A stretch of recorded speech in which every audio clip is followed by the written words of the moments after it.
noite, irmãos. Vamos começar nossa exposição da Palavra de Deus. Estamos lá em Atos, capítulo 15. Estamos estudando a Palavra de Deus no livro de Atos. Já chegamos ao capítulo 15, passamos da metade dele. Vamos até o capítulo 28. Hoje vamos fazer mais um pedaço do capítulo 15 de Atos. Vamos ler a partir do versículo 12.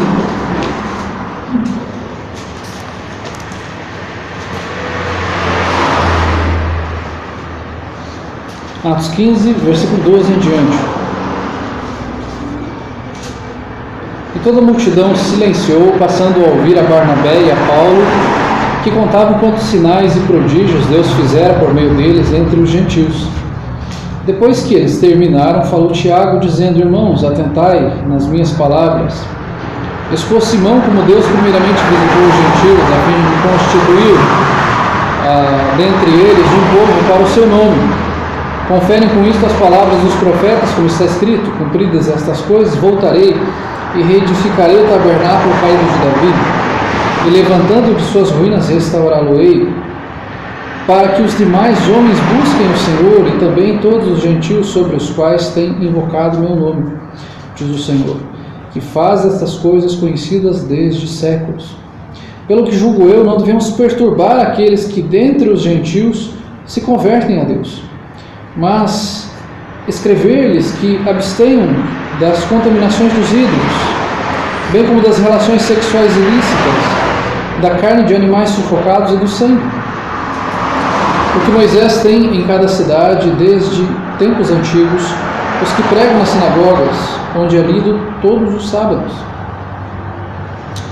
Então pareceu bem aos apóstolos e aos presbíteros, com toda a igreja, tendo elegido homens dentre eles, enviá-los juntamente com Paulo e Barnabé a Antioquia. Foram Judas, chamado Barsabás, e Silas, homens notáveis entre os irmãos, escrevendo por mãos deles. Os irmãos, tanto os apóstolos como os presbíteros, aos irmãos de entre os gentios em Antioquia, Síria e Cilícia, saudações. Visto sabermos que alguns que saíram de entre nós, sem nenhuma autorização, vos têm perturbado com palavras, transtornando a vossa alma, pareceu-nos bem, chegados a pleno acordo, eleger alguns homens e enviá-los a vós outros, com nossos amados Barnabé e Paulo, homens que têm exposto a vida pelo nome de nosso Senhor Jesus Cristo. Enviamos, portanto, Judas e Silas, os quais pessoalmente vos dirão também estas coisas. Pois pareceu bem ao Espírito Santo e a nós não vos impor maior encargo além destas coisas essenciais, que vos abstenhais das coisas sacrificadas a ídolos, bem como do sangue, de carne de animais sufocados e das relações sexuais ilícitas. Destas coisas fareis bem se vos guardardes. Saúde. Então, só para nós relembrarmos, até porque algumas pessoas não estavam aqui semana passada, nós começamos o capítulo 15, quando o texto nos fala aqui que alguns indivíduos, versículo 1 vai falar que desceram alguns indivíduos da Judéia e eles falaram o seguinte: se os cristãos, aqueles que creram em Cristo, que creram no Evangelho e foram batizados, se eles não se circuncidassem, eles não seriam salvos. Vamos lembrar que a circuncisão estava na lei de Deus e esta lei, na verdade, é antes da lei, ela já vem, e através desta lei se dizia que o menino, a partir de 8 anos dos dias deles, né, com 8 dias de vida, essa criança devia ser circuncidada. Havia de ser feita uma cirurgia no órgão sexual do menino, e era um símbolo da aliança feita com Deus. Então, no Antigo Testamento existia esta lei, que todo menino precisava ser circuncidado. E nós vimos na semana passada que a lei, principalmente a lei vinha no Antigo Testamento, tinha a lei cerimonial, a lei moral e a lei civil. E a lei, ela servia como uma sombra de Jesus Cristo que viria. Lembrando dos sacrifícios feitos no Antigo Testamento, ele era uma sombra do Cristo que viria, do Cordeiro de Deus que viria. Então, você fazia sombra antes para saber que alguém viria, que o Messias viria para morrer em seu lugar. O inocente morreria no lugar do culpado. Havia uma sombra lá no Antigo Testamento, uma figura do Cristo que viria e tornaria algo real, o sacrifício perfeito. A circuncisão, ela também era um símbolo de sermos, do povo de Deus, ser participante da aliança com Deus. No Novo Testamento já não há mais esta necessidade. E além disso, estes homens que vão descem da Judéia até Antioquia, eles chegam lá falando: olha, se vocês não se circuncidarem, vocês não são salvos. Eles colocam como forma de salvação: olha, vocês necessitam de circuncisão. Não basta apenas vocês crerem em Cristo, não basta vocês serem batizados, vocês precisam se circuncidar. E ali há uma grande discordância, há uma grande confusão ali, e os líderes então se reúnem para discutir teologicamente essa questão. Conversamos semana passada da necessidade então de termos vários líderes para conversar, para examinar as Escrituras e ver o que a Escritura fala sobre diversas doutrinas. Não haver uma centralidade de ser uma pessoa que dita: esta é a doutrina e nós vamos seguir assim, e não há mais uma opinião dentro da igreja. A necessidade dessa pluralidade de pessoas, de líderes que possam examinar as Escrituras e trabalhar de acordo com as Escrituras. Vemos esses líderes se reunindo para discutir acerca dessas questões e de ver como existia ainda um ranço de algumas pessoas que haviam aceitado o Evangelho, mas que ainda caminhavam com algumas coisas. Não, mas nós temos que levar isso junto. Como algumas pessoas que se convertem a Cristo, mas elas têm algumas coisas da vida anterior delas. Mas será que eu não preciso disso ainda? Será que para eu ser salvo eu não preciso fazer mais isso? Será que para eu chegar até Cristo não preciso fazer mais aquilo outro? Começa a colocar condições para a salvação, quando a salvação é obra da graça de Deus. É gracioso, não é aquilo que você e eu fazemos, mas é pela graça de Deus. Então esses homens se reúnem, há um debate entre eles ali acerca deste assunto, e quando chega ali no versículo 10 do capítulo 15, versículo 9, na verdade, ele fala assim: e não estabeleceu distinção alguma entre nós e eles, purificando-lhes pela fé o coração. E o versículo 10: agora, pois, por que tentais a Deus, pondo sobre a serviço dos discípulos um jugo que nem nossos pais puderam suportar, nem nós? Está falando: olha, esse jugo os nossos pais não suportaram, nem nós podemos, porque eles estavam querendo que eles fossem circuncidados e cumprissem a lei, que eles vivessem pela lei, como nós já falamos. A lei serve para condenar, a lei não serve para justificar, não é verdade? A lei serve apenas para condenar. Se você chega e falar: eu não matei ninguém hoje, bom, você não fez nada demais, não é mais que sua obrigação, você não deve matar mesmo. Eu não roubei ninguém hoje. Bom, porque a lei está lá para punir. Se você não roubar, a lei não vai te punir. A lei serve para a punição. E eles entendiam que a lei servia para a justificação, para me tornar: uau, não mato, eu não roubo. Não.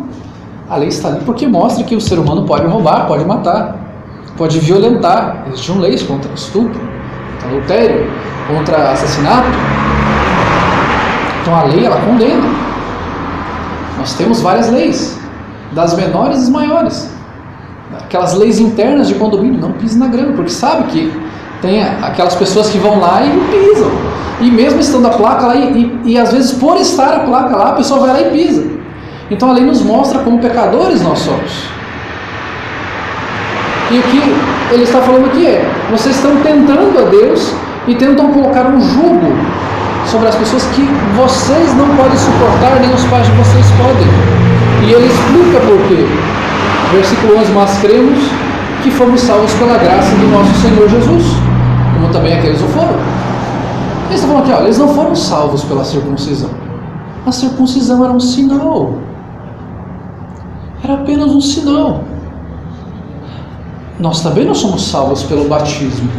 O batismo, ele é você está fazendo uma profissão de fé ali, de que você já creu no Evangelho, mas o batismo não salva ninguém.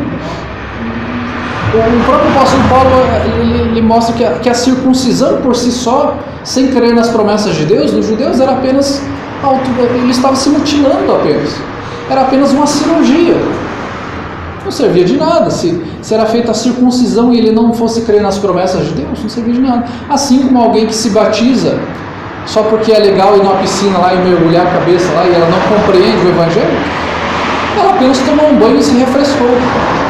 No verão, às vezes no inverno, é um símbolo. E aqui o que a Bíblia nos fala é que nós somos salvos pela graça do Senhor Jesus, não é por mérito, não foi por aquilo que você fez, pela graça do Senhor. E aí então nós vemos o nosso texto de hoje, que fala que toda a multidão se silenciou, versículo 12 ali, e eles começam a ouvir Barnabé e Paulo, e eles começam a falar de tudo que Deus havia feito no meio deles, os sinais, os prodígios que Deus havia feito entre os gentios, como Deus usou a vida deles, onde eles foram fazendo milagres, e onde eles levaram a palavra de Deus, e pessoas creram no Evangelho, e o Senhor salvou essas pessoas.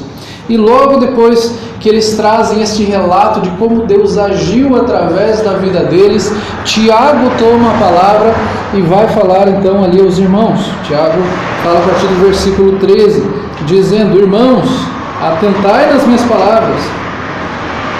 Expôs Simão como Deus primeiramente visitou os gentios, a fim de constituir entre eles um povo para o seu nome. Conferem com isto as palavras dos profetas, como está escrito: cumpridas estas coisas, voltarei e reedificarei o tabernáculo caído de Davi, e levantando de suas ruínas, restaurá-lo-ei, para que os demais homens busquem o Senhor, e também todos os gentios sobre os quais tem sido invocado o meu nome. Diz o Senhor, que faz essas coisas conhecidas desde os séculos. Então ele fala: olha, nós vemos a partir de Simão Pedro como as coisas aconteceram, como essa mensagem foi levada até os gentios, que esta mensagem não é apenas para os judeus, que a promessa de salvação não era apenas para os judeus, mas era para todos os povos, para todas as nações, raças, tribos, línguas. E não era então num círculozinho fechado, era para um povo que seria levantado para ele. Era o que o apóstolo Paulo fala em Efésios, daquele muro de separação que foi tirado, que nos fala que Deus chamou aqueles que estavam longe e aqueles que estavam perto. Os judeus, que já estavam perto, que já conheciam, que tinham a lei de Deus, que a palavra de Deus tinha vindo através dos profetas, e para os gentios, que estavam longe. Os judeus foram colocados em ciúmes, porque muitos deles rejeitaram a palavra, enquanto os gentios que estavam longe creram na mensagem e ouviram o Evangelho e se prostraram aos pés da cruz de Cristo. Então este povo que veio de longe, existe esse povo que veio de perto e o povo que veio de longe. Versículo 19 vai falar: pelo que julgo eu, não devemos perturbar aqueles que dentre os gentios se convertem a Deus. Eles falam: não perturbem eles, não perturbem eles com essas coisas, com circuncisão. Isso não é necessário, isso é um julgo que eles não necessitam ter. Eles foram salvos pela graça de Deus. Não coloquem um julgo sobre eles. Nós vemos muitas pessoas colocando julgo sobre outras. Para você ser salvo, você precisa deixar de comer isso, você precisa de parar de fazer aquilo outro, e você vai colocando condições para a pessoa ser salva. Nós precisamos compreender que a salvação é obra da graça de Deus, que é necessário você se arrepender dos seus pecados, é necessário você compreender que você é um miserável pecador e que por si próprio você não alcança a salvação. E quando você crê em Cristo e você o ama verdadeiramente, você vai viver para Ele. Você vai compreender e você vai obedecer a palavra de Deus. E você não vai você não vai fazer algo para merecer a salvação, mas você vai fazer porque você é salvo. você vai ajudar o seu próximo, você vai amar o seu próximo, não porque você quer ser salvo, mas porque você é salvo, porque você quer amar aquele irmão. Você vai perdoar uma pessoa, não porque eu vou perdoar uma pessoa porque eu tenho garantia de ir para o céu. Não, você não consegue pagar a sua salvação, não é mérito seu. Você vai perdoar uma pessoa porque você ama tanto a Deus e você quer obedecer ao Senhor. Senhor, eu quero agradar a Ti, eu quero amar a Ti de tal forma que eu quero perdoar aquela pessoa que me ofendeu. A oração do Pai Nosso fala: perdoa as nossas ofensas assim como nós perdoamos aqueles que nos têm ofendido. Não é verdade? Nós fazemos porque nós amamos ao Senhor. É consequência da salvação. É fruto da salvação que nós fazemos. Se você está fazendo algo procurando a salvação, você não vai chegar lá. Você vai se afundar cada vez mais. Porque você de repente está achando que a salvação é mérito próprio. E não é. A salvação não é mérito próprio. A salvação é mérito de Deus. É mérito de Deus que enviou Jesus Cristo. É mérito de Cristo que fez o sacrifício por nós na cruz. É mérito do Espírito que nos convence do pecado, da justiça e do juízo. Não é mérito nenhum em você, em mim. É mérito do Senhor que nos chamou, que nos elegeu. É mérito do sangue de Cristo que nos comprou, que pagou a dívida que nós não podíamos pagar. Versículo 20 diz: mas escrever-lhes que se abstenham das contaminações dos ídolos, bem como das relações sexuais ilícitas, da carne de animais sufocados e de sangue, porque Moisés tem em cada cidade, desde os tempos antigos, os que o pregam nas sinagogas, onde é lido todos os sábados. Vamos lembrar aqui o contexto de tudo isso. Quando está sendo falado essas palavras, há uma necessidade desta união, então, entre judeus e gentios. Há uma barreira entre eles, porque vocês pensam, os judeus recebem a palavra de Cristo, ouvem o Evangelho, se convertem, e eles têm toda aquela questão da circuncisão, dos sacrifícios, e eles acham que tudo aquilo tem que ser levado à frente ainda. E aí vem os gentios de fora, algo completamente diferente, não tem a ver com circuncisão, com questões de sacrifícios, de templo, de sinagoga, nada disso. Aí agora são pessoas completamente diferentes. Há uma necessidade desta junção, para que haja ali um ponto comum, para que eles consigam conviver amigavelmente. E ali então o que se fala que eles devem fazer, para que haja esta comunhão entre eles, para que haja este momento onde eles possam estar juntos, para que não haja escândalo de nenhuma das partes. Veja que o texto nos fala: escrever-lhes que se abstenham das contaminações dos ídolos. Quando ele fala de contaminações dos ídolos aqui, ele está falando das carnes sacrificadas aos ídolos. O que acontecia naquela época? Se levava nos templos carnes para ser sacrificadas aos ídolos. Normalmente não. Nos templos pagãos lá se sacrificavam essas carnes ao deus Nabon. E se faziam esses sacrifícios lá dentro, e essas carnes eram comercializadas, eram colocadas em açougues e eram comercializadas muitas dessas carnes. E muitas pessoas compravam e levavam para casa e consumiam. O que o texto está nos falando aqui é que eles se abstenham disso. Mas será que ele está falando que era proibido então comer estas carnes? Ele está falando que neste contexto sim, porque neste contexto ele escandalizava os judeus, tinha um problema com eles ali com relação a estas carnes sacrificadas aos ídolos. Eles falavam: não, nós não comemos isso porque está contaminado e nós não vamos comer. Nós sabemos que veio do lado do templo de Dagon e foi colocado aqui no mercado e tudo mais. Mas nós vemos também o apóstolo Paulo falando em 1 Coríntios capítulo 8 acerca disso. Ele fala que o ídolo em si não é nada, que você pode comer desta carne, mas se você escandalizar alguém, você não deve comer. Vejam comigo lá, vamos conferir 1 Coríntios capítulo 8.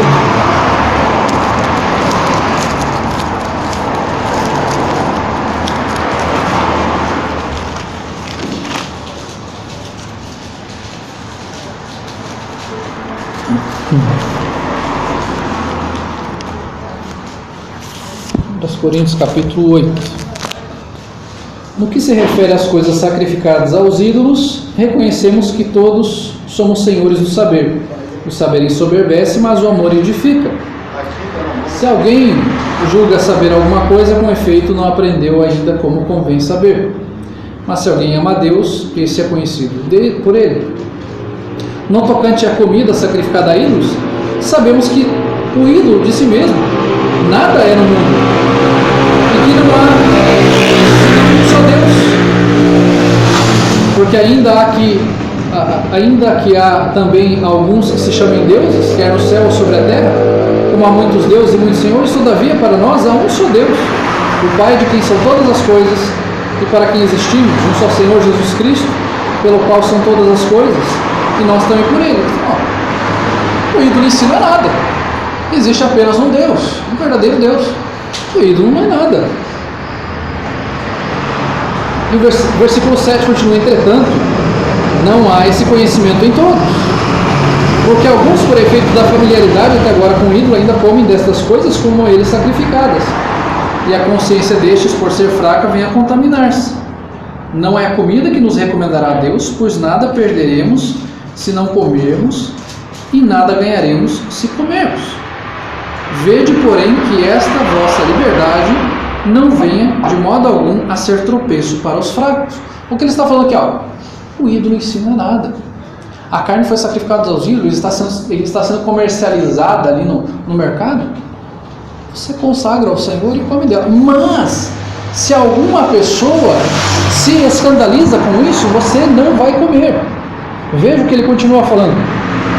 Ele fala no 9, que a vossa liberdade não venha ser tropeço para ninguém.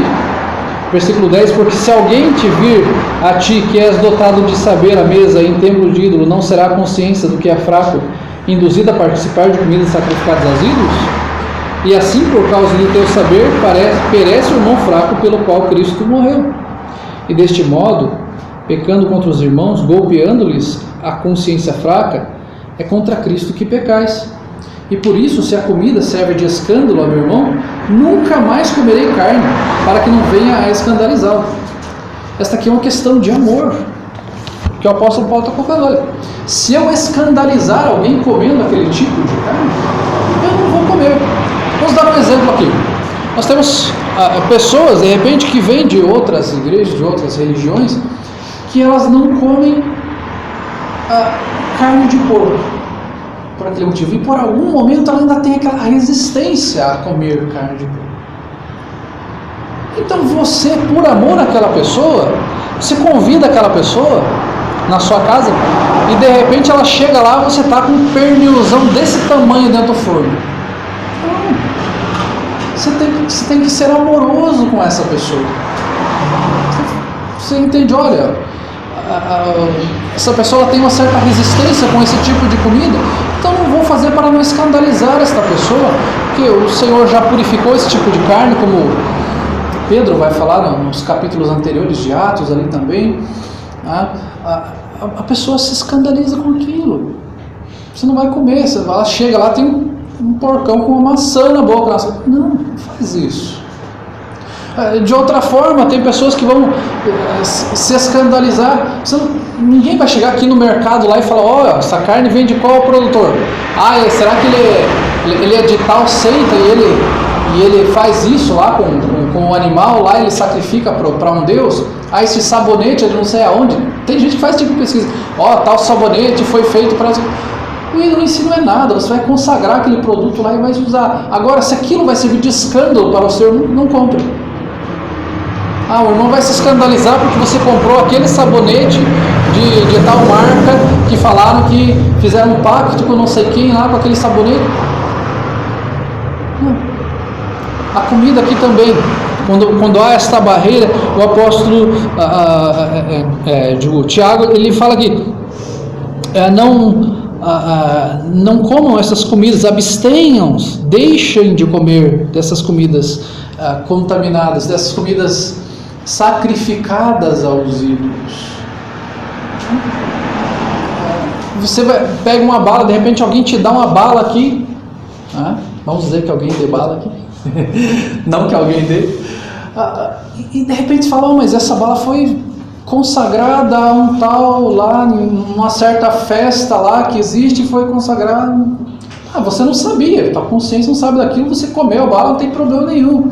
Agora, se por uma questão de consciência, fala, não, mas isso aqui foi lá consagrado a tal entidade, a essa pessoa, a Cosme Damião, a não sei o que, você fala, não, isso não, acho melhor não. Agora a pessoa fala, não, consagro a Deus, tudo vem de Deus, isso não pertence a ninguém, isso não pertence a Deus, eu vou chupar essa bala tranquilamente. Mas tudo vai passar por amor ao próximo. Eu não vou fazer porque vai escandalizar meu irmão. Eu não vou fazer porque a pessoa vai ficar chocada comigo. Não só questão de comida, questão de bebida. Tantos exemplos nós podemos dar aqui. Questão de bebida. Algumas pessoas falam, não, o crente pode beber. A Bíblia fala que o apóstolo Paulo ele fala para Timóteo para ele tomar uma tacinha de vinho todos os dias por causa das constantes dores de estômago dele. A Bíblia nos fala que a ceia na época de Jesus era feita de vinho, tanto era feita de vinho que alguns, ao invés de tomar a ceia, estavam se embebedando lá, chegavam antes de todo mundo lá e tortavam um caneco lá, e quando o povo chegava para participar da ceia, o povo estava bêbado, então era vinho. Só que algumas pessoas dizem, não, o crente não pode beber nada. Não. Eles falam, não, eu acho que o crente pode beber. Eu acho que ele pode tomar uma tacinha de vinho, por exemplo. Qual é a orientação? A orientação é, se você entende que não há problema em beber algo, você não vai pegar aquela sua tacinha de vinho, tirar uma foto, colocar no Instagram, no Facebook, no grupo de WhatsApp, tomando vinho, não sei o que e tal, porque algum irmão pode se escandalizar com você. Você vai ser pedra de tropeço para aquele irmão. E por amor àquele irmão, de repente, se aquele irmão for na sua casa, você não vai abrir a sua geladeira lá e falar, quer um vinhozinho, irmão? Até porque muitas pessoas tiveram problemas com alcoolismo, pessoas tiveram dificuldades com isso, tiveram problemas com pais que eram agressores por causa de bebida e tudo. É uma questão de amor. Então o que está sendo orientado aqui é esta questão do amor, de você olhar para o irmão, não que o ídolo em si seja alguma coisa, mas falando, olha, vocês vão escandalizar os seus irmãos judeus, e para vocês não criarem uma barreira ainda maior, abstenham-se das comidas sacrificadas aos ídolos, não participem delas, mesmo que o ídolo em si não seja nada e tudo pertença a Deus. Outra coisa que ele fala aqui não se livrem das relações sexuais ilícitas. Era muito comum na época o culto pagão, existiam sacerdotisas no culto pagão, onde existiam quartos dentro desses templos onde eles tinham relações com as pessoas ali como forma de cultuar ao Deus deles. Então o culto pagão envolvia relações sexuais nos templos. Mas nós entendemos que não é apenas isso que o texto está falando de relações sexuais ilícitas, mas qualquer outra relação que esteja fora do casamento. Isso nós vemos ainda hoje.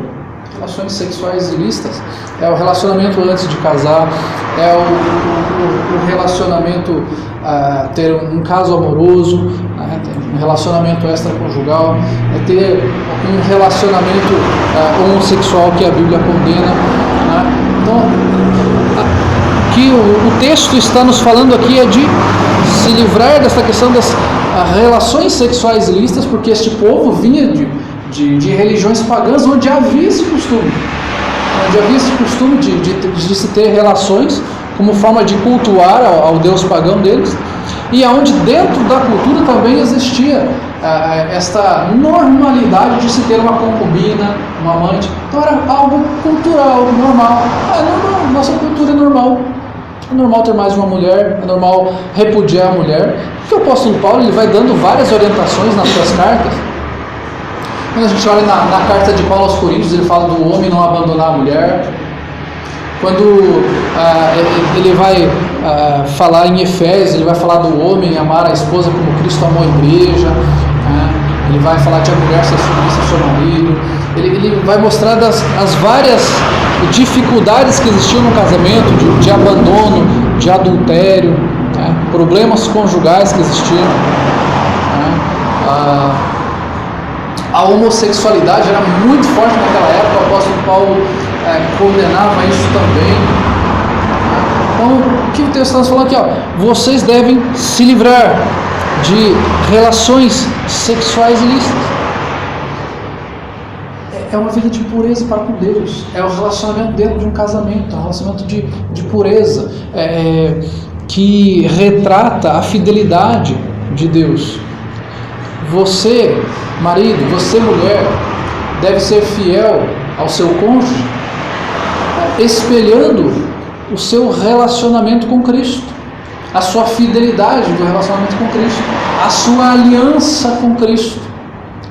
Hoje é muito comum, é muito normal e quase que se tornou cultural também, algo na nossa sociedade, que é ter um casamento, mas ter os seus relacionamentos extraconjugais por aí.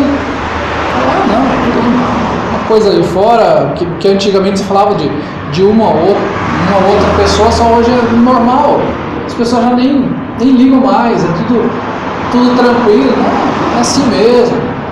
Vamos viver assim, vamos ver tranquilo assim, porque senão o meu cônjuge não está contente, então precisa ter um outro relacionamento fora. Não, isso é relações sexuais ilícitas, isso é adultério. Não há nenhum tipo de relacionamento sexual que seja agradável aos olhos de Deus, que não seja dentro do casamento. Não há outra forma de relação que se possa ter fora do casamento. Esta relação irá refletir a nossa fidelidade para com Deus. Então, estas orientações são dadas aqui também com relação à carne de animais sufocados, que era existia toda a lei de Deus para não comer carne de animais sufocados e animais com sangue ainda. Existia toda uma técnica para a drenagem do sangue desses animais. Não era para comer carne com sangue desses animais, porque a Bíblia desde o início, desde o Gênesis, fala que a partir do sangue vem a vida, e tem a ver com a expiação também, tem a ver com o simbolismo da expiação dos nossos pecados, e muito também que o sangue muitas vezes era usado nos cultos pagãos, em forma de adoração aos deuses pagãos. Então eles se precavem dessa forma, falando: olha, não escandalize os seus irmãos comendo carne com sangue, porque essa é uma forma de você se identificar com cultos pagãos, com ídolos pagãos, onde eles vão oferecer ali sacrifício aos seus ídolos e tomar sangue e fazer ali seus ritos ali.